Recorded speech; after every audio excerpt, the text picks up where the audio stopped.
आणि तुम्ही जे कोणी आहात त्यांना मोटिवेशन करणं, दादा तुमची आणि तुमच्या सर्वांची आता ही कामगिरी आहे. तर आई वडिलांना लाईफ वर मला लक्ष द्यायचं, मग मुलगा असो का मुलगी असो.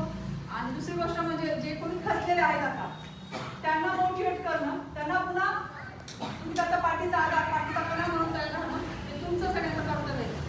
तुम्ही उद्या पेमेंट कमवणार, तुम्हाला ज्या काही मदत तुमच्या म्हणजे नाही बाबा तू कर, तुझ्या सोबत आहे.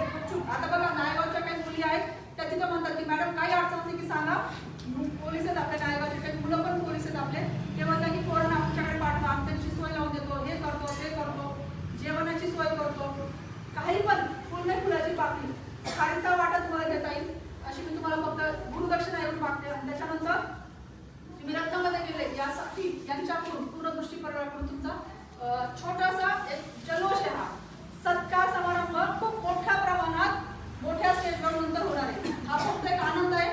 हा फुल फुलाची पाकळी आपण हे करतोय, ती ट्रॉफी त्या सगळ्या गोष्टी आई वडिलांसह फॅमिलीसह तुम्हाला स्टेजवर नंतर होतो तो आपल्या कार्यक्रम एकतर आरती किंवा आपल्या राजपूत मागच्या वर्षी झाला होता किंवा आपल्या ग्राउंडवर पण करू शकतो किंवा तिथं होईल तिथं सगळ्यांनाच बोलवलं जाईल. हा फक्त नायगावचा एवढा रिझल्ट आहे, अजून नायगावचे बरेच पोरं येतील आपल्याकडे.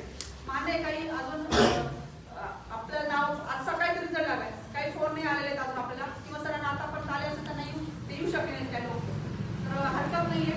ते मागच्या वर्षी जर अभ्यास करत होते तर पण तुम्ही प्रवाहात आहे, तेही लोक आहेत एकदम मार्कात फसलेले, तेही लोक काही सिलेक्ट झाले, त्यांचे फोन येईल, लिस्ट वाढत जाईल नायगावच्या हळूहळू. पण जेवढे आहेत तेवढे तुमच्या समोर फक्त त्यांचा रिप्रेझेंट